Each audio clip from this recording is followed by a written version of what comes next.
Bienvenidos a la oscuridad, a ese rincón de la realidad que la mayoría prefiere ignorar, pero que late bajo la superficie de nuestro día a día, como un corazón enfermo a punto de estallar. Soy el relator oscuro, y hoy los guiaré a través de un verano sangriento en México, el del año 2025.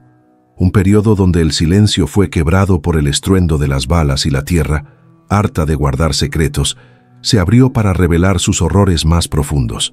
Estos no son cuentos para dormir.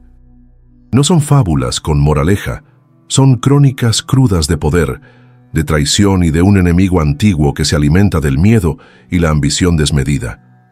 Un enemigo que busca el control absoluto. Si estás listo para asomarte al abismo, para sentir su aliento helado en la nuca y comprender las sombras que nos acechan, quédate. Suscríbete, activa la campana y dale a like, porque el relato que estás a punto de escuchar te dejará sin aliento, obligándote a cuestionar la delgada, casi inexistente, línea que separa nuestro mundo del infierno. Empezamos este descenso.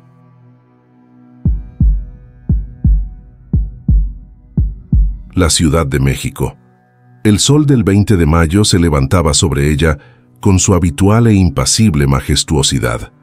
El aire, aún fresco por la noche, comenzaba a cargarse con el murmullo de una bestia de asfalto que despertaba, el lejano rugido del metro, el silbato agudo del vendedor de tamales, el primer ladrido de un perro solitario.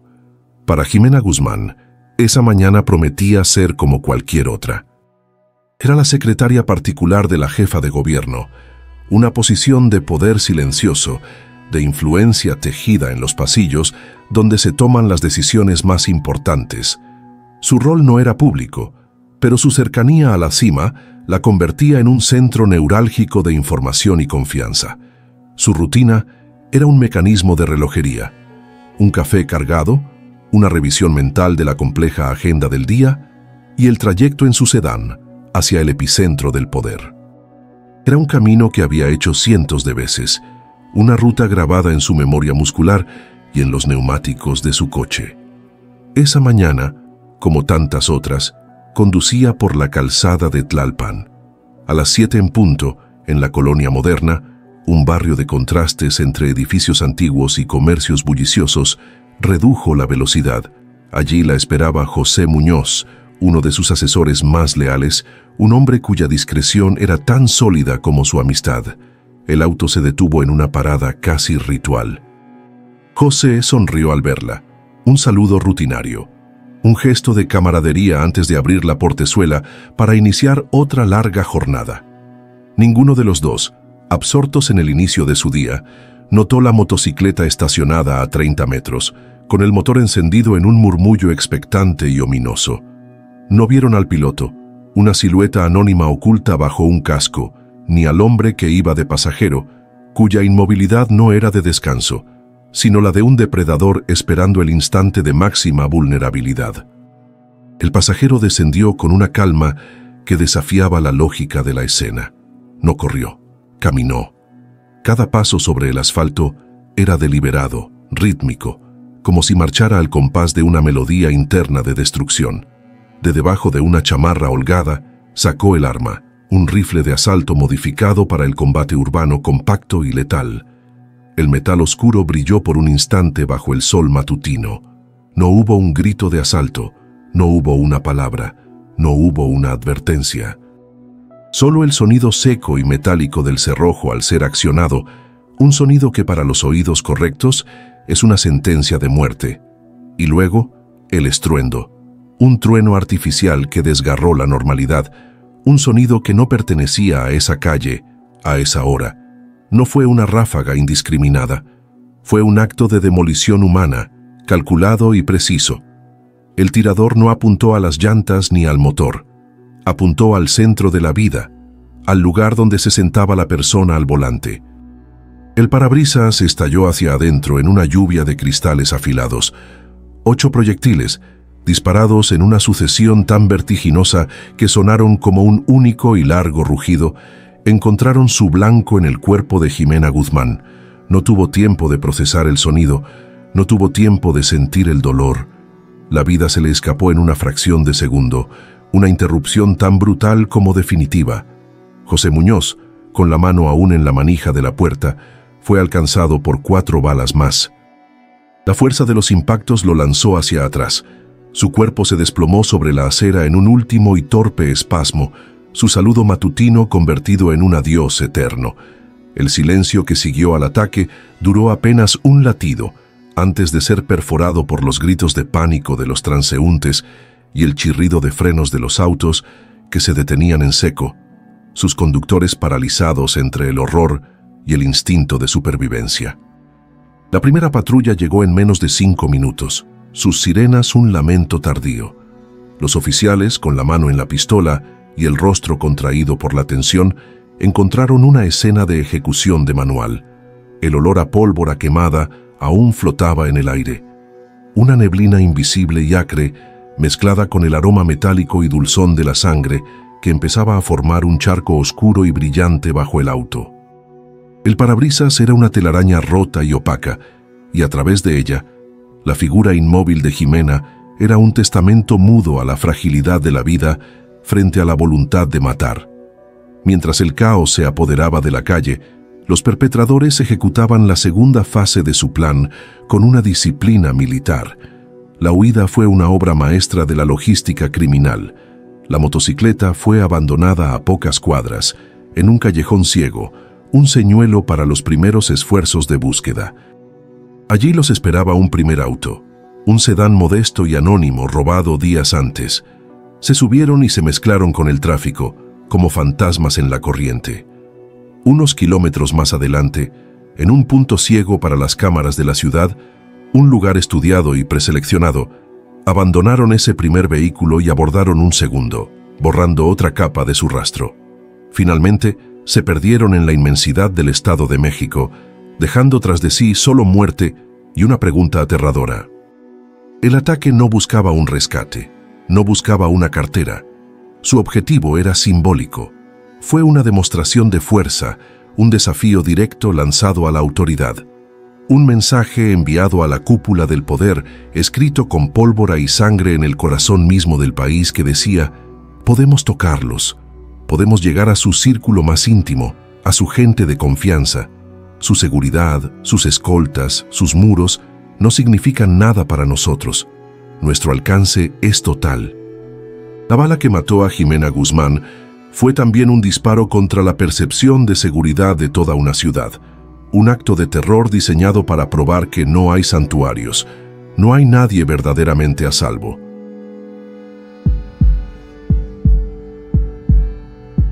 El sol de Sinaloa cae a plomo. Es una presencia física, un martillo invisible que golpea la tierra seca y levanta un polvo fino que se pega a la piel y raspa la garganta. El 30 de junio de 2025, en una carretera secundaria que serpentea entre campos de cultivo y colinas áridas, un puente de concreto, idéntico a cientos de otros, fue elegido para convertirse en el escenario de una obra de teatro macabra, una que ni el más retorcido de los dramaturgos podría haber concebido. No era un lugar de paso, era un matadero a cielo abierto, un altar de sacrificios humanos. La primera señal de que algo andaba terriblemente mal fue una furgoneta blanca de una conocida empresa de paquetería, abandonada en medio del puente de una manera extrañamente simétrica. Su presencia allí era una anomalía, un objeto fuera de lugar en la quietud del paisaje. Sus puertas traseras entreabiertas dejaban escapar un olor nauseabundo y dulzón, un hedor a muerte que se imponía sobre el aroma a polvo y asfalto caliente, un olor que anunciaba la tragedia a metros de distancia. Los primeros policías que llegaron al lugar, hombres curtidos en la violencia cotidiana de Sinaloa, sintieron una arcada involuntaria. Al abrir completamente las puertas, el horror se derramó en una visión infernal. Dentro, en el compartimento de carga, yacían 16 cuerpos. Estaban apilados sin ceremonia, como sacos de grano, en la rigidez antinatural de la muerte. Todos presentaban múltiples impactos de bala de rifles de alto poder. Sus ropas estaban desgarradas y manchadas de sangre seca y tierra, sus rostros congelados en máscaras de sorpresa y dolor, Pero la exhibición de brutalidad apenas comenzaba. La furgoneta era solo el centro de una composición mucho más grande y grotesca.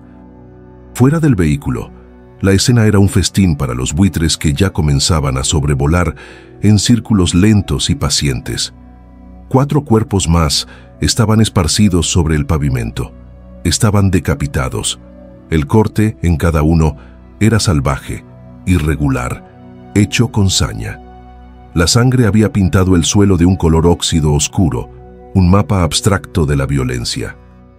Testigos anónimos, campesinos que pasaron por el lugar antes de la llegada de la ley, contaron con voz temblorosa que algunos de esos cuerpos habían estado colgados de la estructura del puente, amarrados por los pies, balanceándose suavemente con la brisa caliente. Una advertencia, una firma, un acto de terrorismo visual. Y las cabezas, los peritos forenses, caminando con un cuidado exquisito para no contaminar la escena, encontraron una maleta deportiva de lona, arrojada a un lado de la carretera, como equipaje olvidado. El cierre estaba forzado. Dentro, envueltas en bolsas de plástico de supermercado, estaban las cabezas. 5 en total. El recuento no cuadraba. 20 cuerpos, 16 en la furgoneta, 4 decapitados afuera y 5 cabezas en la maleta. Había un cuerpo que se llevaron, un mensaje dentro del mensaje. En el caos de la muerte, la aritmética pierde su lógica y se convierte en una herramienta más del terror. Esta masacre no fue un acto de locura espontánea, fue la firma de una guerra. El Cartel de Sinaloa, una de las organizaciones criminales más poderosas del planeta, se desangraba por dentro en una lucha fratricida. La captura de su líder patriarcal, Ismael El Mayo Zambada, había creado un vacío de poder, un trono vacante que se estaba reclamando con sangre. Sus herederos, los leales al viejo orden, contra los Chapitos, los hijos de su antiguo socio, el Chapo Guzmán, quienes representaban una nueva generación más impulsiva y violenta. Esta masacre era una declaración de intenciones en esa guerra, un comunicado brutal. Las víctimas, según se filtró a la prensa a través de canales no oficiales, eran miembros de la facción de los Chapitos. Sus verdugos, los leales al Mayo, reclamando su supremacía. El control de las rutas de trasiego, de los laboratorios clandestinos, de los puertos del Pacífico. Cada centímetro de ese imperio criminal se traduce en una corriente de poder y recursos tan vasta que es casi inimaginable. La lealtad se premia con influencia y protección. La traición se paga con la aniquilación. Este acto era una demostración de dominio absoluto, un mensaje para la facción rival. Estas son nuestras rutas, este es nuestro territorio, este es el final que les espera a quienes intenten quitárnoslo. La furgoneta de una empresa de comercio legal, un símbolo de la sociedad civil, usada como carroza fúnebre, era una burla grotesca a la ley y el orden. Junto a la maleta con las cabezas, los asesinos dejaron una cartulina clavada al suelo con un cuchillo de caza, un narcomensaje. Su contenido, escrito con torpeza pero con una claridad aterradora, hablaba de traición y advertía que la limpia continuaría. Prometía que el poder no se comparte, se arrebata, y que la lealtad se demuestra con sumisión, y la deslealtad con una muerte humillante y expuesta para que todos la vean. El puente no fue una simple escena del crimen, fue un monumento al odio, un escenario para la coronación de un nuevo rey a través del terror. Están escuchando las crónicas de El Relator Oscuro. Son hechos reales, nombres reales, familias destrozadas. Si estos relatos te impactan, si crees que estas historias deben ser contadas para que no se olviden, para que no se conviertan en un número más, te pido que apoyes al canal.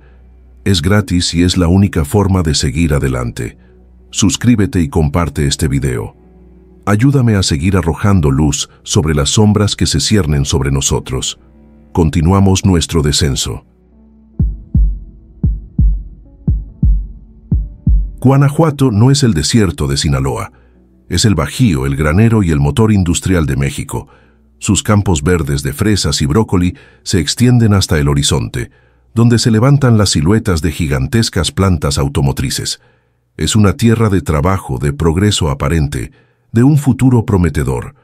Pero bajo esa fachada fértil y productiva, la tierra misma se ha vuelto cómplice, ocultando en su vientre los frutos amargos de una violencia sorda, sistemática y aterradora. En la comunidad de La Calera, en el municipio de Irapuato, había un predio baldío, hierba seca, basura esparcida por el viento, un par de muros a medio construir de un proyecto abandonado. Para un extraño no era nada, un paisaje sin interés, pero para los colectivos de madres buscadoras era un punto rojo en el mapa del dolor. Un lugar señalado por un informante anónimo, un susurro en la oscuridad que hablaba de un olor extraño en las noches, de camionetas que entraban en la oscuridad y nunca salían a la luz del día. Durante semanas, quizás meses, rogaron a las autoridades que investigaran. Presentaron escritos, hicieron plantones, enfrentaron la burocracia y la indiferencia. Finalmente, a finales de julio de 2025, consiguieron la orden. Su persistencia había vencido al sistema. El 30 de julio el equipo de búsqueda llegó. No eran arqueólogos buscando tesoros prehispánicos, eran peritos forenses, antropólogos y voluntarios, armados con varillas de acero en forma de T, picos y palas. Su método es tan simple como terrible. Clavan las varillas en la tierra. Si al sacarla esta huele a descomposición, a ese olor dulzón y penetrante de la muerte, han encontrado algo. El primer día, una varilla salió impregnada de ese hedor inconfundible. Comenzaron a cavar. Lo que encontraron no fue una tumba. Fue un infierno subterráneo, un campo de exterminio. La primera bolsa de plástico negro contenía restos humanos. No era un cuerpo, eran fragmentos. Un brazo, un trozo de torso, una pierna. La táctica era clara: la desmembración. Un método diseñado no solo para matar, sino para borrar la identidad, para convertir a una persona en un rompecabezas macabro, para hacer de la identificación una tarea casi imposible. A medida que cavaban más, aparecían más bolsas. 1, 5, 10. La tierra parecía no tener fondo. Los peritos trabajaban en un silencio solemne, una coreografía de horror y ciencia, roto solo por el sonido de las palas contra la tierra seca y de vez en cuando el sollozo ahogado de alguna de las madres que observaba desde detrás del cordón policial, aferrada a una fotografía descolorida. La cifra final, alcanzada el 4 de agosto, fue de 32.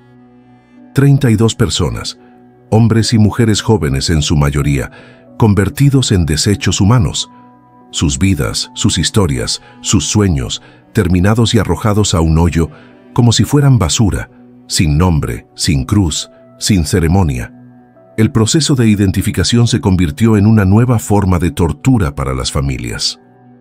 Desfilaban por la morgue, no para ver un rostro, sino para dar una muestra de sangre, con la esperanza de que la ciencia del ADN pudiera darles la certeza que tanto anhelaban y temían.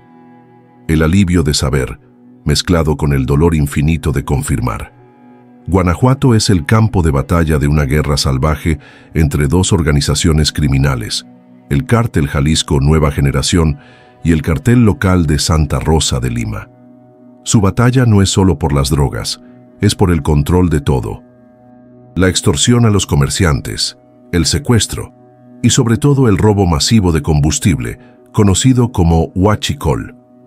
Un negocio que genera un torrente de recursos que financia la guerra, compra las armas de alto poder, los vehículos blindados artesanalmente conocidos como monstruos, y paga a ejércitos de jóvenes sicarios reclutados en la pobreza. La fosa de Irapuato era el vertedero de esa guerra.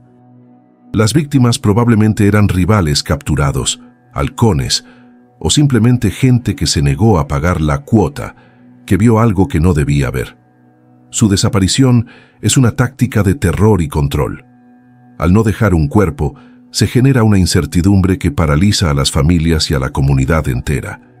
Sin cuerpo, no hay delito que perseguir con la misma facilidad. Sin tumba, no hay lugar para el luto, solo un limbo eterno de espera. Para las familias, la búsqueda se convierte en una odisea que consume sus vidas y sus recursos. Venden sus casas, sus autos, para pagar viajes, investigadores privados, cualquier cosa que les dé una pista. La fosa de la Calera no era solo un conjunto de tumbas, era la contabilidad final de una empresa criminal, donde los cuerpos son las pérdidas y la tierra, el libro de cuentas donde se esconde la deuda de sangre, una deuda que parece no tener fin. Los muros de una prisión están diseñados para mantener a los criminales adentro, para separarlos de la sociedad que han dañado. Pero ¿qué sucede cuando los muros sirven para proteger a los criminales que operan desde adentro? ¿Qué pasa cuando la cárcel, en lugar de ser el fin del camino delictivo, se convierte en la oficina central de un sindicato del crimen, protegida por el propio Estado? El 3 de agosto de 2025, el Centro de Reinserción Social de Tuxpan, en Veracruz, respondió a esa pregunta con fuego, gritos y sangre. El motín no fue espontáneo, no fue una riña por un partido de fútbol o por una deuda de juego. Fue la explosión violenta, catártica de meses, quizás años, de una opresión brutal y sistemática. El detonante fue el autogobierno impuesto por el Grupo Sombra, una célula criminal que había tomado el control total y absoluto del penal. El saldo oficial: 7 muertos, 11 heridos. El saldo real: la evidencia irrefutable de un sistema penitenciario completamente podrido y fallido. El Grupo Sombra había creado un estado feudal dentro de la prisión. Con la bendición tácita, y en muchos casos la participación activa, de los directivos y custodios, habían instaurado un régimen de terror. Su ascenso al poder fue gradual. Primero, controlaron el pequeño tráfico de drogas dentro del penal. Luego, las apuestas. Finalmente, se dieron cuenta de que el verdadero poder estaba en controlar a la gente. Instauraron un sistema de extorsión tan organizado como el de cualquier empresa. Cada nuevo recluso que llegaba era censado. Se investigaba a su familia, su capacidad económica, su vulnerabilidad, y luego se le ponía un precio a su vida y a su seguridad. Las cuotas eran obligatorias. Había un costo por tener una celda segura, lejos de los reos más peligrosos, un precio por el derecho a no ser golpeado, un valor asignado al acceso a las llamadas telefónicas para hablar con la familia, o incluso por recibir la comida que sus parientes les llevaban. Los montos eran exorbitantes, diseñados para exprimir hasta el último recurso de las familias. El dinero debía ser depositado en cuentas bancarias en el exterior. Era una operación de extorsión sofisticada y altamente rentable. Para quienes no podían pagar, la vida se convertía en un infierno literal. Las torturas eran el método de cobro. Los tablazos, golpizas con tablas de madera en los glúteos y la espalda, eran el castigo más común y dejaban secuelas de por vida. Pero también había quemaduras con objetos calientes, agresiones sexuales por parte de otros reos como forma de humillación, y la amenaza constante de ser asesinado en su celda y que la muerte fuera reportada como un suicidio. La rebelión del 3 de agosto fue el grito desesperado de los oprimidos. Hartos de pagar, de ser humillados, de ver a sus familias arruinadas y amenazadas, decidieron que morir peleando era mejor que seguir viviendo de rodillas. La violencia fue extrema y catártica. Los amotinados, superando en número a sus carceleros internos, lograron arrebatarles sus armas hechizas, las puntas, y se desató una cacería en los pasillos y patios del penal. Los 7 muertos eran, en su mayoría, miembros del Grupo Sombra. Fue una venganza, una purga sangrienta. Durante el motín, los reclusos tomaron rehenes, principalmente custodios cómplices, y exigieron la presencia de la prensa y de los derechos humanos. Querían que su historia se supiera. Grabaron videos con teléfonos de contrabando, mostrando sus rostros cubiertos y denunciando con nombres y apellidos a los directivos involucrados. Querían que el mundo viera cómo la prisión de Tuxpan no rehabilitaba a nadie, sino que se había convertido en una incubadora de violencia, una escuela del crimen y una máquina de subyugación. La sangre derramada en los patios del Cerezo de Tuxpan no limpió la corrupción, solo la expuso a la luz del día, revelando una podredumbre que llegaba hasta los cimientos mismos del sistema de justicia.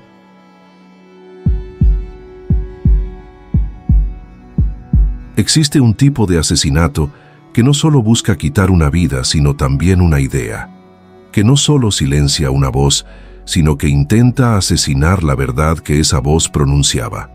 En México, este tipo de asesinato selectivo y cobarde tiene un objetivo predilecto: los periodistas.